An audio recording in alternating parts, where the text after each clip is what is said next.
Hi, welcome. This is Kurt Thompson of TrumpetSizzle.com and your brass instructor on YouTube. And we're going to be going over some audition tips for the 2013 drum corps season. These tips will apply to all brass in the horn line, from the sopranos all the way down to the contras. So it's all applicable to every brass in the horn line. Now, what this is not a lesson. So you're getting tips, but I'm not going to go into each one in great detail. And of course, you're not here with me, so we're not really doing a lesson. So this is not going to be a lesson or even some kind of YouTube tutorial. These are things that, should you try at least some of them or all of them, you'll highly increase your rankings in the audition and what you want to achieve. So let's get at it. First thing, if you just recently got your piece, I recommend to take advantage of increasing your sight reading abilities. So don't work on it right when you get it. Of course, if you've already worked on it, this doesn't count. But when you get it, put the metronome on and sight read the whole thing all the way through. Maybe do that once or twice. You get to take advantage of sight reading new material. Why not do it? That's tip number one. Tip number two. Most students and even intermediate and possibly advanced players up until about the 19, 20, 21-year-old mark, near the end of the age limits for drum corps, even still, they're intermediate or advanced, they tend to work on audition pieces from beginning to end, top to bottom. And that's really not the best way to go about it. So think bite-sized pieces. Bite-sized pieces. You don't need to do this for whole notes and half notes and things that are going to be easy for you to do. Excuse me. You're going to section out the very highly difficult and technical parts of the audition. These could even include intervals and skips, fast finger stuff, of course, upper register stuff, or anything extreme.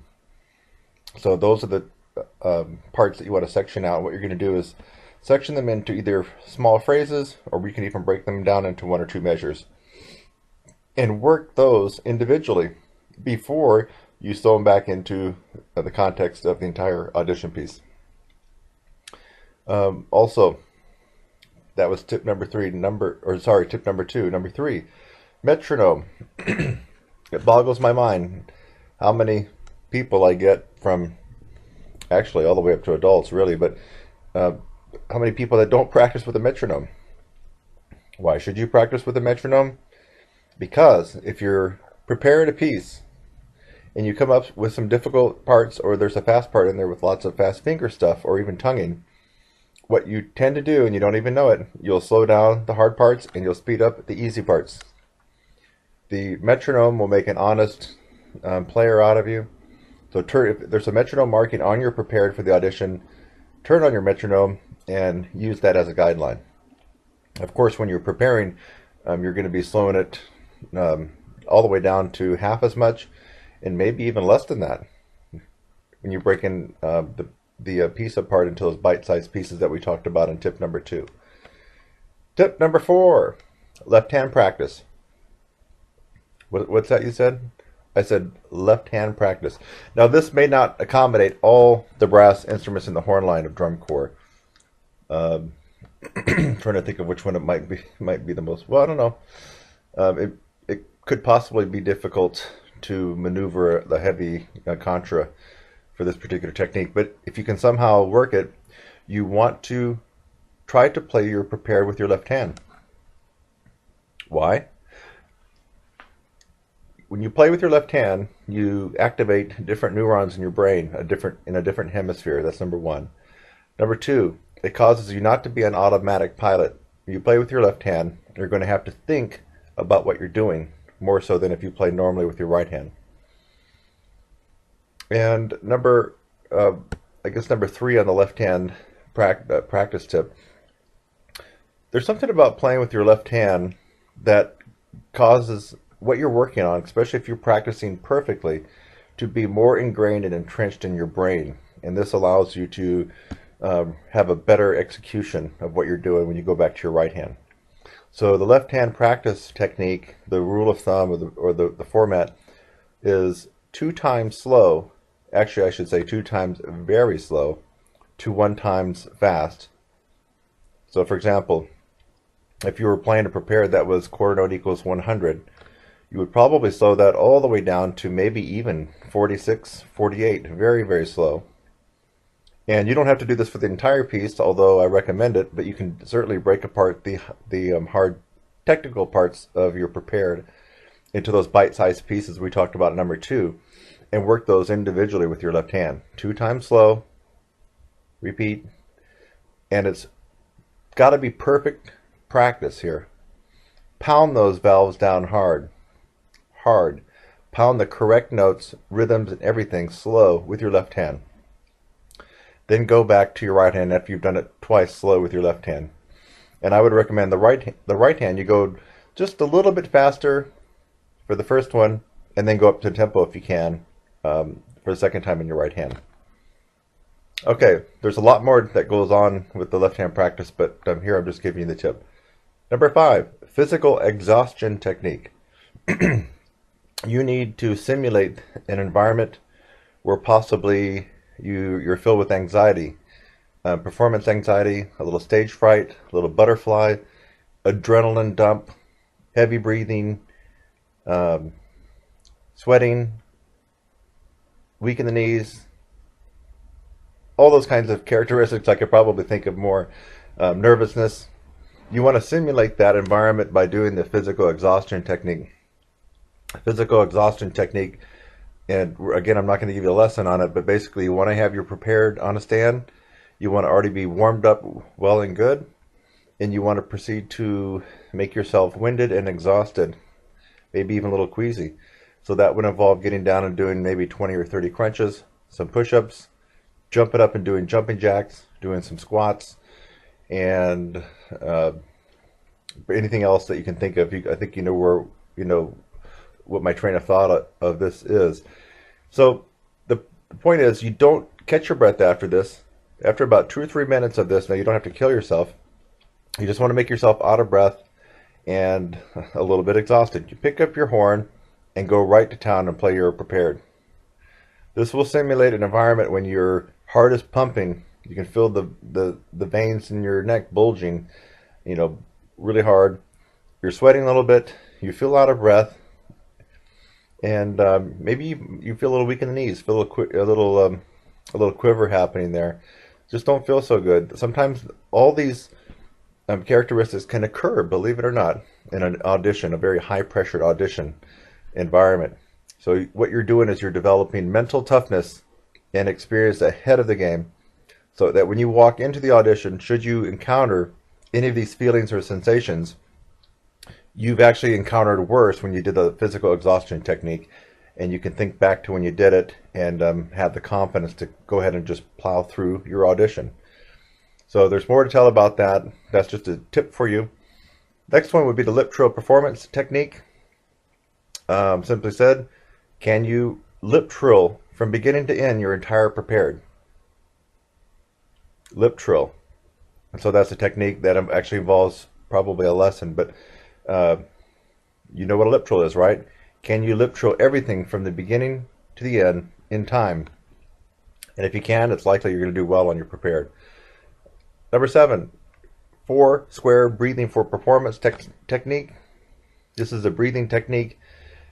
4 square yoga. It's designed to slow down your brain activity and your heart rate, so you can actually focus on the task at hand, and it'll allow you to have a better prepared performance. There's more that goes into that, but you can Google that, or again, you can contact me for a lesson on that one. Dry lip, wet lip technique. If you play dry, like I do, have some chapstick or Vaseline on hand, lather up your lips, and try to play your entire prepared opposite the way you are comfortable.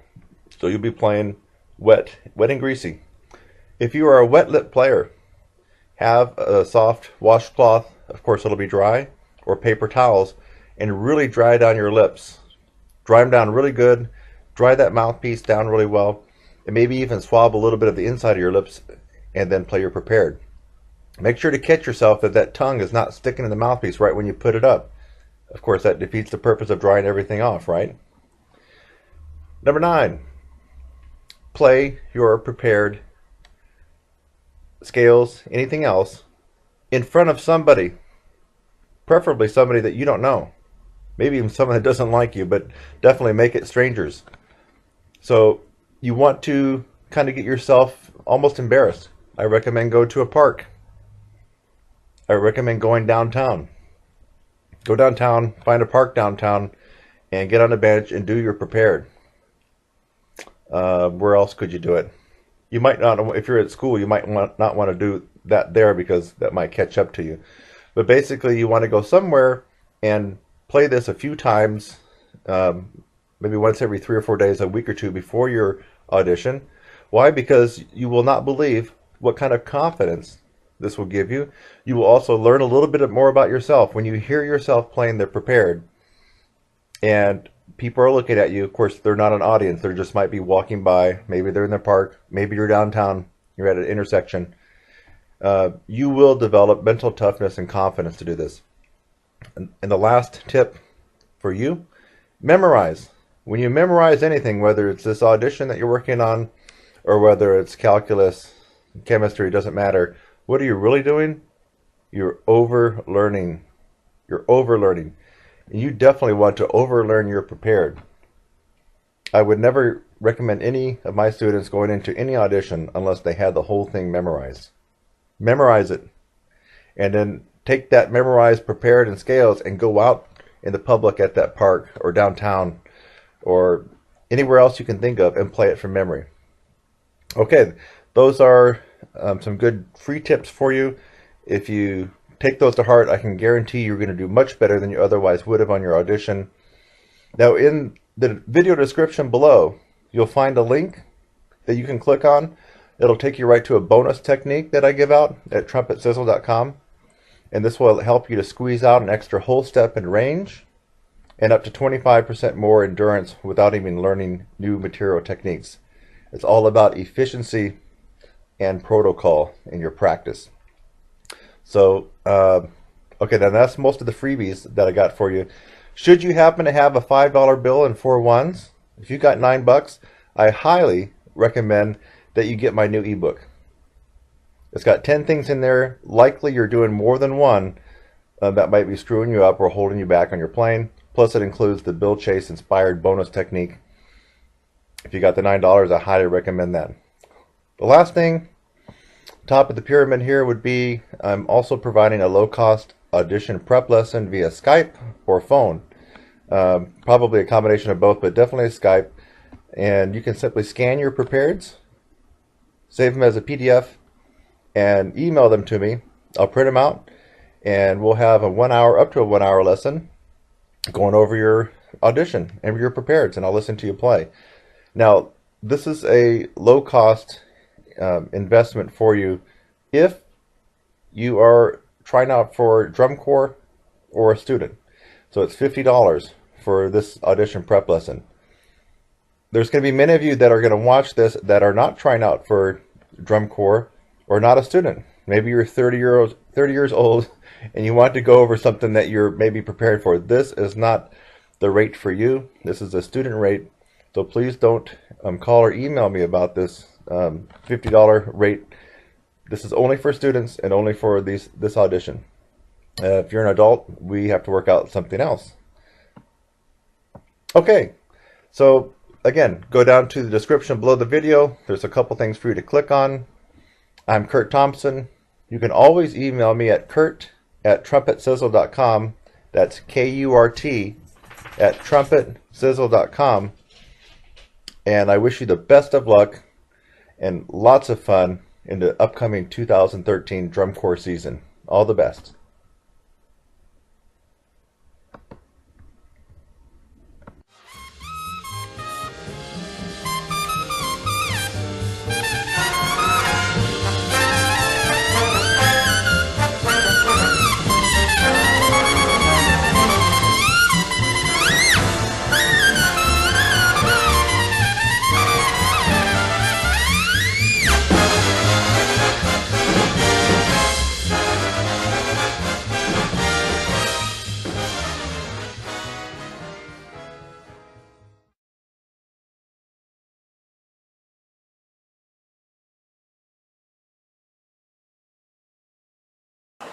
Hi, I'm Kurt Thompson and welcome to my channel. That's youtube.com/your brass instructor. Thanks for just watching the video that you did. Maybe it's the first one that you've watched, or maybe you've watched tons of my videos. In fact, as of June 2016, as a brass player and trumpet player, I have the most tutorials free on the planet. I have over 600 videos on my YouTube channel currently, all free. So again, thanks again for watching this video. I hope that you got something out of it. Sometimes I make a video just to make you laugh. A lot of times I make a video to educate you on something and maybe even help solve a problem. So I hope something like that occurred for you in this video. And while you're at it, again, subscribe, click on my website link, and go on to the next video. It's lovely out here. Have a great day.